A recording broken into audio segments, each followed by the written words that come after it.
So, Assalamu alaikum and good afternoon, everyone. Today, I want to highlight the fire safety provisions in the Building Code of Pakistan 2017. अब now it's a great tragedy कि 2 साल में different platforms में हमने awareness के हवाले से कोई ये 10th presentation दे रहे हैं और हमें आज भी ये highlight करना पड़ता है कि हमारा law fire safety provisions के बारे में क्या कहता है. Because we as a nation are very ignorant about it. हमने बिल्कुल निगलेक्ट किया हुआ है कम्प्लीटली इस एरिया को. आज के दौर में जब डिफरेंट प्लेटफॉर्म्स में दूसरी कंट्रीज में टेक्नोलॉजी और इनोवेशन की बात होती है तो आज भी हमारा जो एक रीसेंट सर्वे है उसके मुताबिक more than 80% buildings in Karachi जो कि एक मेट्रोपॉलिटन सिटी है are still not protected for fire fighting. वजह उसकी ये है जो हमारा माइंडसेट है. यहाँ पे माइंडसेट क्या है हमारा कि कोई भी हम प्रोजेक्ट बना रहे हैं तो एक बॉल पार्क फिगर आप ले लें तो तकरीबन 5% कॉस्ट बनती है फायर फाइटिंग की किसी भी प्रोजेक्ट की. और हम आज भी सोचते हैं कि हम ये एक्स्ट्रा एक्सपेंडिचर क्यों करें 5% का. Because we are not taking it as an investment, we are taking it as an expense. इस माइंडसेट को हमें चेंज करने की ज़रूरत है.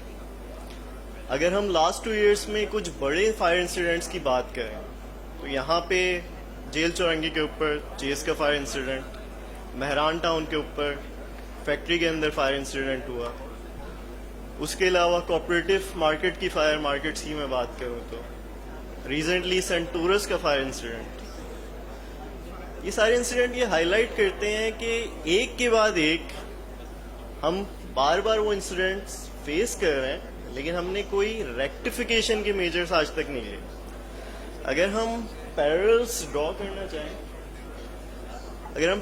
ड्रॉ करना चाहें बांग्लादेश के अंदर एक बहुत ट्रेजिक इंसिडेंट हुआ था राना प्लाजा का 2014 जिसमें 1000 से ज़्यादा लाइफ्स का लॉस हुआ था. लेकिन उसके बाद उन्होंने क्या मेजर्स लिए? 2000 से ज़्यादा फैक्ट्रीज के इंस्पेक्शन हुए, fire hydrant systems, fire alarm systems, fire sprinkler systems, आपके जो इलेक्ट्रिकल वर्क्स थे हर चीज़ को अपग्रेड किया गया. क्या हमने किसी भी इंसिडेंट के बाद इस तरह का कोई एक्शन लेने की कोशिश की आज भी? Unfortunately not.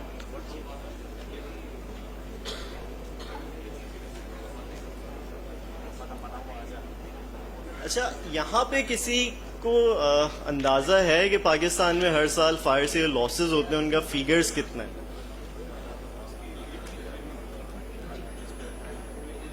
Again unfortunately we don't have an institution जो प्रॉपर स्टैटिस्टिक्स इसको रखे.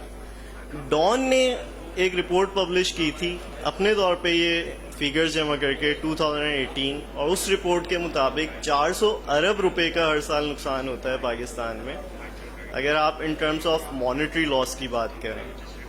और जो थाउजेंड ऑफ लाइफ का एक नुकसान है वो एक बिल्कुल अलग है. तो it's not a small issue.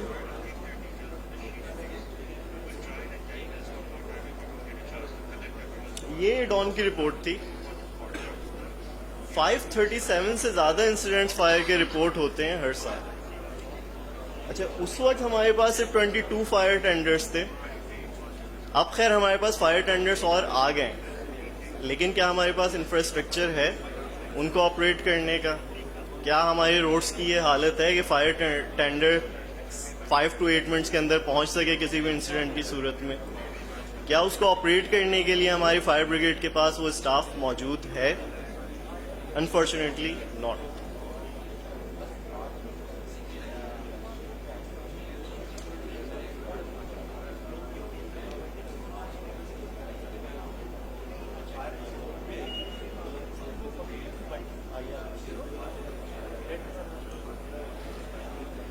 अच्छा, जो मैंने राना प्लाजा इंसिडेंट की आपको बात की थी तो ये न्यूयॉर्क टाइम्स से उसके फिगर्स ये गए. 2500 फैक्ट्रीज का वहाँ पे इंस्पेक्शन हुआ. 300 यूनिट्स को कम्प्लीटली ब्लैकलिस्ट कर दिया गया अनफॉर्चुनेटली, जो कि फायर सेफ्टी प्रोविजंस को पूरा नहीं कर रहे थे.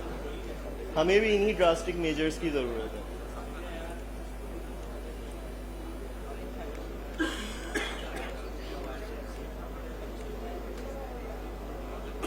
अच्छा, बिल्डिंग कोड के हवाले से मैं बात करूं तो जो बेसिक रिक्वायरमेंट है आपके इक्विपमेंट के हवाले से, वो सबसे 4 उन्होंने क्वालिफाई किया है आपके इक्विपमेंट की सूरत में। नंबर 1 फायर एक्सटिंग्विशर्स, जो बिल्कुल आपकी बेसिक रिक्वायरमेंट है। वाई फायर एक्सटिंग्विशर्स ये ज़रूरी हैं कोई भी आग की सूरत में उसको बढ़ने से पहले उसको किल करने के लिए। Number 2 fire hydrant system, pressurised fire hydrant system, जो कि आपके प्रॉपर फायर पंप से कनेक्ट होना चाहिए। ये किस सूरत में ज़रूरत आपको पड़ती है कि एक दफ़ा अगर फायर बढ़ गई और आपके पास बिल्डिंग के अंदर इन हाउस सिस्टम नहीं हुआ, तो आपके पास एक बहुत शॉर्ट विंडो होती है जिसके अंदर आप फायर को किल कर सकते हैं।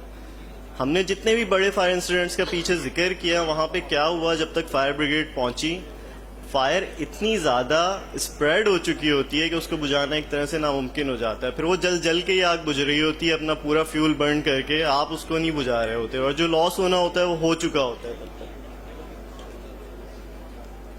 Number 3 fire alarm system. Fire alarm systems की आपको क्यों रिक्वायरमेंट है? फायर की सूरत में पहले धुआं पैदा होता है और उसके बाद उसका शोला बनता है, तो बिगिनिंग में ही फायर को डिटेक्ट करके कम से कम लोगों को रेस्क्यू किया जा सके, क्योंकि सबसे ज्यादा इंपॉर्टेंट लोगों की लाइफ्स हैं, उससे बढ़ के कुछ नहीं। फायर डोर्स, आप लोगों को सुन के शायद हैरत हो कि जो हमारे पास फायर की वजह से लाइफ का लॉस होता है, वो फायर से ज्यादा उसके धुएं को इनहेल करने की वजह से होता है।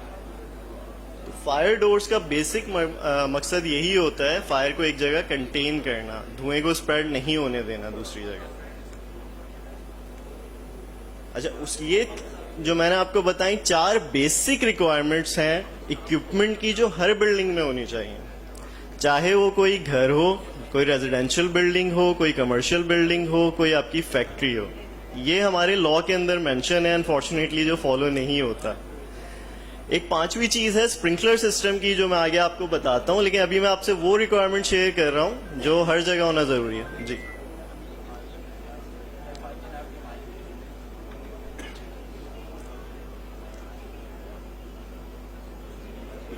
Please give him the mic दे दो।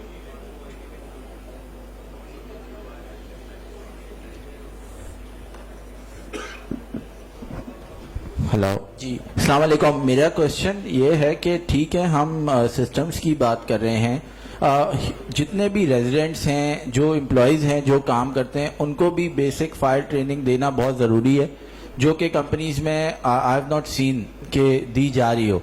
तो इस पे भी थोड़ी आप बात करें कि सिस्टम्स तो बाद में आते हैं, पहले तो ह्यूमंस हैं जो उसी टाइम एक्शंस ले सकते हैं, क्योंकि हमारे यहाँ बिजली भी नहीं होती ना बहुत टाइम्स के, बेशक सिस्टम का बैकअप भी हो, so we cannot rely on the backup as well. अच्छा, मैं इसकी बात करता हूँ। जो मैं आपको बिल्डिंग कोड की रिक्वायरमेंट्स बता रहा था, मैं जल्दी से इसको फिनिश करता हूँ। 8 रिक्वायरमेंट्स हैं, जिसमें से 4 रिक्वायरमेंट्स जो हैं वो आपकी इक्विपमेंट के बारे में जो मैंने बताई। बाकी 4 रिक्वायरमेंट्स क्या हैं, उसके अंदर आपने जो बात की वो पूरी होती है। बाकी 4 रिक्वायरमेंट्स ये हैं कि आपके पास सेफ्टी साइंस होने चाहिए, ताकि इमरजेंसी की सूरत में हर किसी को पता हो कहाँ से एग्जिट करना है। नंबर 2, आपके पास इवैक्यूएशन प्लान होना चाहिए हर फ्लोर पे। नंबर 3, आपके पास इमरजेंसी एग्जिट का जो है वो कोई ऑप्शन होना चाहिए। अब डीएचए के अंदर बहुत सी बिल्डिंग्स ऐसी हैं जहां पे आप फायर एग्जिट बाहर की तरफ नहीं बना सकते, डीएचए की रेगुलेशंस कुछ ऐसी हैं, वहां हमने ये एस्केप शूट लगाया है। तो आपने कोई भी मैकेनिज्म डेवलप करना है, लेकिन ऑल्टरनेट रूट होना जरूरी है, वरना जो मेहरान टाउन में ट्रेजेडी हुई, फिर इसी तरह से ट्रेजेडीज होती हैं।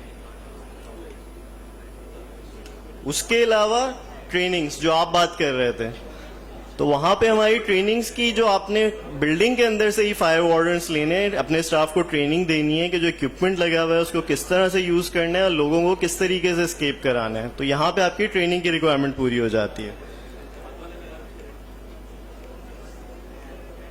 फायर स्प्रिंकलर्स, अच्छा, ये 8 रिक्वायरमेंट जो मैंने अभी तक शेयर की, ये हर किसी ने फॉलो करनी है।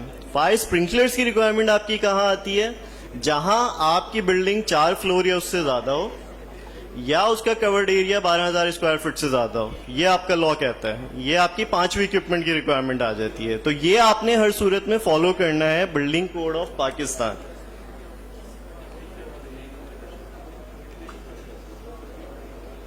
अच्छा, इसमें अब लास्ट पॉइंट ये है कि ये जो बिल्डिंग कोड के 8 मेन रिक्वायरमेंट्स हैं, फुलफिल किसने करनी है। अब यहाँ पे बहुत सारे इदारे हैं जिनका यहाँ पे रोल आ जाता है। Fire brigade, civil defence, DHA, cantonments की जो अथॉरिटीज हैं, उसके अलावा सिंध कंट्रोल बिल्डिंग अथॉरिटी, और तमाम इदारों को आप छोड़ दें तो सबसे पहले हमारा अपना रोल आ जाता है। अगर आप किसी इदारे के सरबराह हैं तो अपने वर्कर्स की सेफ्टी आपकी जिम्मेदारी है। अगर आप एक बिल्डर हैं तो जो रेजिडेंट्स वहां पे रहने वाले हैं तो उस बिल्डिंग का स्ट्रक्चर उस हिसाब से बनाना आपकी जिम्मेदारी है। तो हम सबको ये रिस्पॉन्सिबिलिटी लेनी पड़ेगी, और मैं उम्मीद करता हूं कि नेक्स्ट टाइम जब हम कोई प्रेजेंटेशन दे रहे होंगे तो हम बेसिक रेगुलेशन से आगे बढ़ चुके होंगे और फ्यूचर और टेक्नोलॉजीज की बात कर रहे होंगे। Thank you.